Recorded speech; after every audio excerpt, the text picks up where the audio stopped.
रत्नशंकर जी के संपादन में, तो मैंने उसको पढ़ा और पढ़ने के बाद मुझे ऐसा महसूस हुआ कि धूमिल के कविताओं पर तो बहुत कार्य हुए हैं, लेकिन उनके गद्य पर नहीं हुए। और पढ़ने के दौरान मुझे यह महसूस हुआ कि धूमिल की जो कविताएं हैं उनका गद्य उसका विस्तार है और पूंजी है।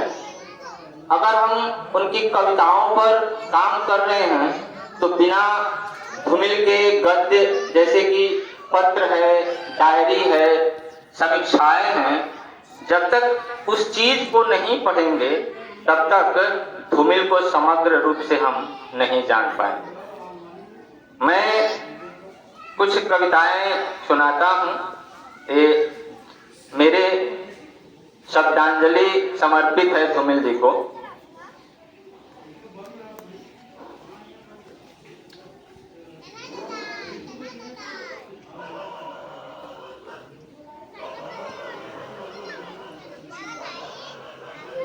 सुदामा पांडे से धूमिल होना, भाषा में आदमी होने की तमीज।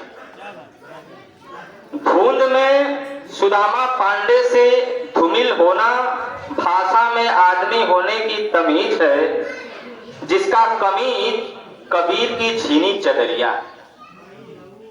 जिसका कमीज कबीर की छीनी चदरिया है। साखी शबद रमैनी कबीर की है उक्ति, साखी शबद रमैनी कबीर की है उक्ति। गीत कविता गद्य धूमिल की है सुक्ति।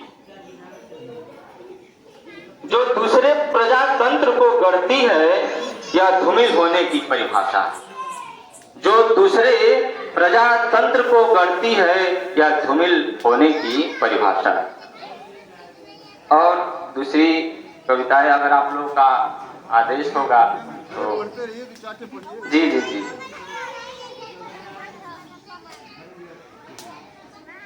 कवि होना शीर्षक है कविता का। दुनिया का सबसे बड़ा दुख कवि होना है। दुनिया का सबसे बड़ा दुख कवि होना है। वह सबका दुख उधेड़ लेता है, वह सबका दुख ओढ़ लेता है, सबके सुख की कामना करता है। रचना में एक कुशल कारीगर संसार को शब्दों के रंग रोगन से खूबसूरत बना देता है। जहां दूसरों के लिए सुख की सारी सामग्री होती है, वह संसार का सौंदर्य गढ़ता है, वह एक मजदूर की तरह। कवि होना दुनिया का सबसे बड़ा दुख है। एक कविता है महाविनिष्क्रमण। ये बुद्ध की धरती से हम लोग हैं। बुद्ध ने निर्वाण कहाँ प्राप्त किया? बुद्ध ने निर्वाण कहाँ प्राप्त किया? वे तो विराजमान है लोक में। कविता में शोक के निवारण हेतु बुद्ध ने निर्वाण कहाँ प्राप्त किया?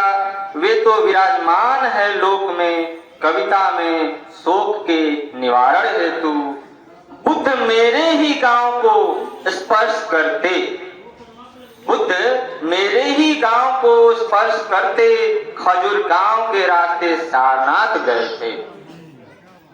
आज भी उनके रास्ते पर चले जा रहे हैं लोग, चले जा रहे हैं ज्ञान की खोज में। उसी रास्ते तमाम सिद्ध नाथ चले जा रहे हैं। कबीर, नागार्जुन, धूमिल, चली जा रही है कवियों की जमात अद्यंत्र गोलेंद्र तक।